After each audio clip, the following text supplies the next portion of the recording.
Singit muna tayo ng active sa booper. Ito, ginagawa sana tong power amp na to, mahaba na to. Kaso, kulang tayo ng materialis. Gumagana naman na ito. Ang kulang na lang dito is yung kapasitor. Ito, ang kulang. Wala tayo pang balit dito. Kalug na. Ngayon, shoutout and then maraming salamat sa may-ari nito na pinagkatiwalaan tayo na gawin yung unit nila. Hindi ko alam kung taga saan ito eh. Basta, shoutout and then maraming salamat bossing ha. JBL na Cinema. Yan, wireless subwoofer. JBL Cinema. Okay. Issue, wala na namang power. Ano ba bang inasaan natin dito, di ba? Sa JBL. Okay, ang kwan nito, buo to ha. Yung easy cord buo to. Pakita ko sa inyo ha. 250. Buo ito, buo. Baka sabihin nyo, hindi buo. Singit muna tayo nito kasi tatanong na yung may-ari. Ayan, pakita ko sa inyo ha. Okay, ayan siya oh. Buo, di ba? Okay, meron siyang 230. Ngayon, lag ko siya. Oh, wala man lang indicator oh. Walang naka-indicate na may power siya. Okay, tapos ito yung power supply niya. Binuksan ko na agad para mas mabilis yung video natin. Ito yung power supply niya. Kumpara sa mga malalaki na JBL na nagawa natin, ito medyo maliit yung power supply nito. Parang 25, mga 19 volts lang yung kanito. 19 volts lang yung output niya. 19 volts lang, mga 19 volts lang yan. Kasi yung capacitor niya is 25 volts lang eh. 25 by 10 25 by 1000 UF yung capacitor niya. Okay? Bali, ito yung mission natin for today's video. Singit video. Bago natin simulan to, i-troubleshoot or gawin, promotion man tayo agad. Sabi ko nga sa inyo, yung goal natin ngayong taon is makapag 100,000 subscribers sana tayo ngayon. Nasa 30, ang layo pa, nasa 70,000 pa. Sige, makakamit ko yan. Wala kang posible, di ba? Wala kang posible. Makakamit natin yan sa tulong nyo. Kung hindi pa nakapag-subscribe subscribe and then pinutin mo yung bell button sa gilid, select mo yung all. Ayan, kapag napindot mo na yan, manonotified ka kapag meron tayong bagong upload na video. Nag-upload tayo ng video isang beses, dalawang beses kada araw, okay? Ngayon, yan, naka-plug pa rin yan ha. Pansinin nyo, rinse natin ng okay, 50. Dapat may masukat tayo dito. Ito, nihang ko na nga siya oh. Nihang ko na oh. Sabi ko baka may problema sa may secondary. Para malaman natin kung may short or wala. Yan nyo, wala talagang lumalabas oh. Okay, walang lumalabas na voltahe dito.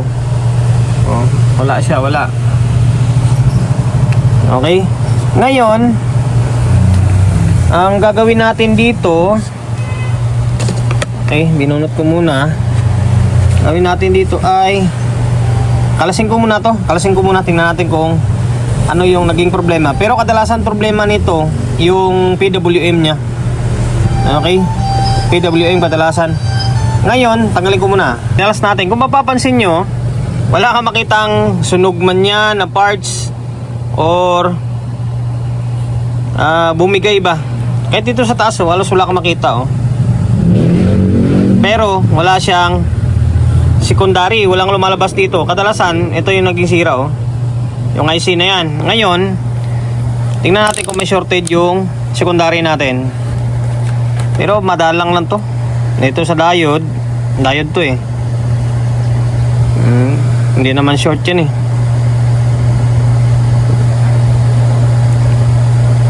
Check natin.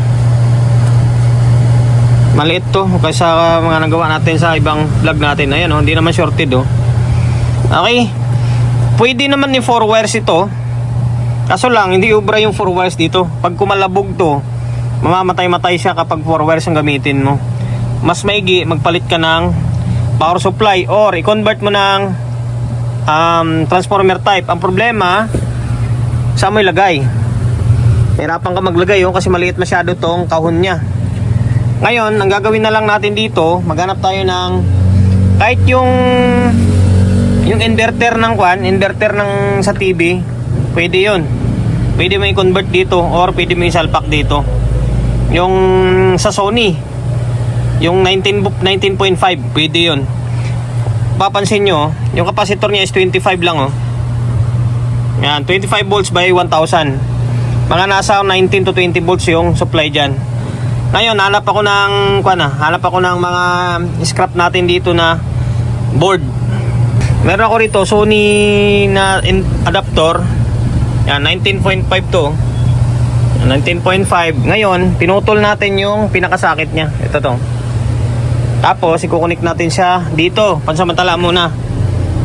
Yan, pansamantala lang. Dito Dito natin siya kinonect.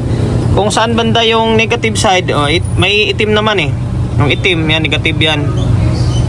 Okay? Tapos, yung puti, positive yan. Siyempre. Ngayon, dahil 8 ito, dito natin siya i-connect. Dito natin kakabit yung socket. Yan. Kailangan may masukat tayo na kwan dito na 19.5. Okay, 19.5. O ayan, meron, no. Okay, meron siya. Yan, ngayon ikabit natin to dito para malaman natin kung mag-i-indicate yung power niya or hindi. Okay? Bali, para hindi siya persado, bunutin ko muna to. Tapos ano kaya? Yan, dito natin siya ilagay.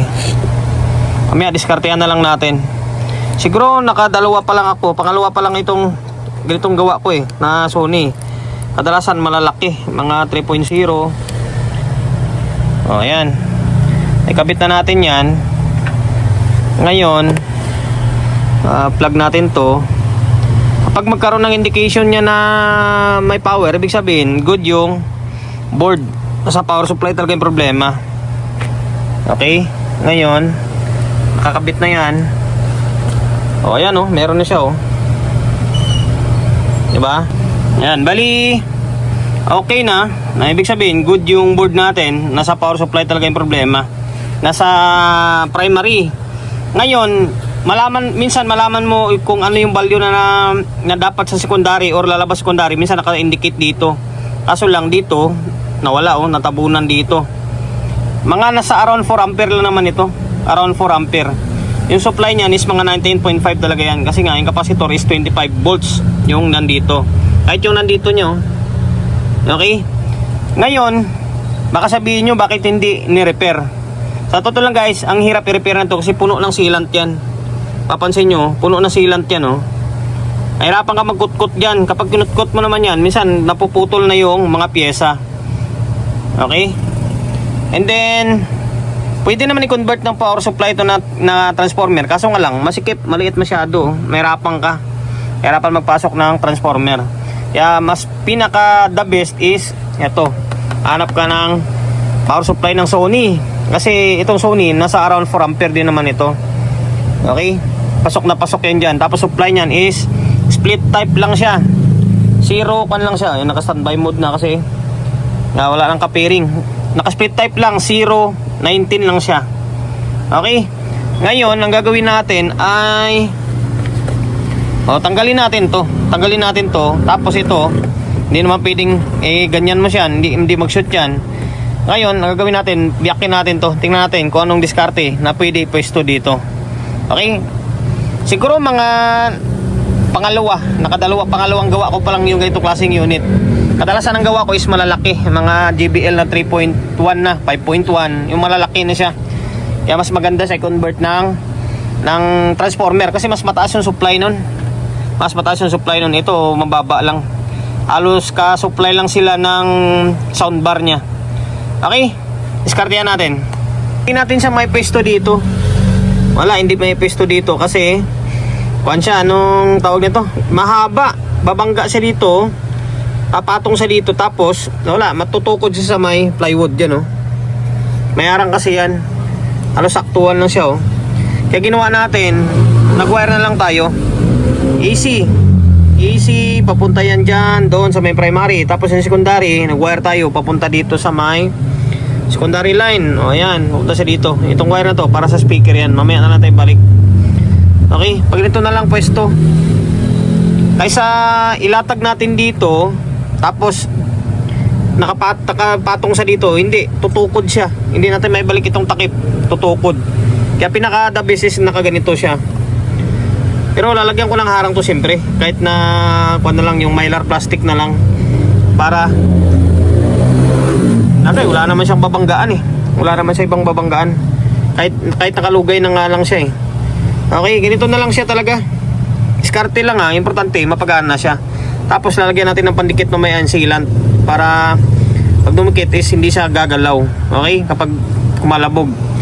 Ayan, diskarte lang. Ngayon, ibalik natin, tingnan natin kung ano magiging kalabasan niya. Ito na, tornilyo na natin oh. Natin kung alog. Wala naman oh.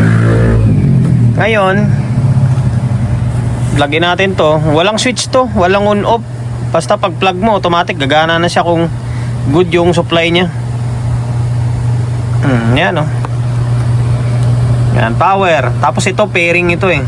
Naghanap ito ng ka-pairing niya, yung soundbar niya. Ang problema, wala yung soundbar niya dito. Paano natin matitesting to? Diba? Hindi natin matitesting, walang soundbar. Pero okay na, may power na siya. Ayan, ito yung power supply niya. Ito yung ginamit natin, yung sa may Sony 19.5. Pwede yan, maniwala kayo sa akin. Kahit 12 volts nga ilagay mo dyan, gagana yan eh. Basta mga 4 ampere. Kaso nga lang, medyo mahina siya. Ayan. Mas madali lang, di ba? Para lang yan sa mga technician na medyo bago-baguhan pa lang. Sa mga owner, customer natin, pwede naman mag-DIY kayo. Kung may knowledge kayo sa electronics, kung wala, much better dalhin nyo na sa mga technician kasi medyo delikado din. Ayan, naway, nakapagbigay idea tayo sa mga kapwa natin technician. Akala ko magko-convert ako ng power supply. Eh, maliit lang ito eh. Yan o, nag-standby na. Kasi walang kapiring.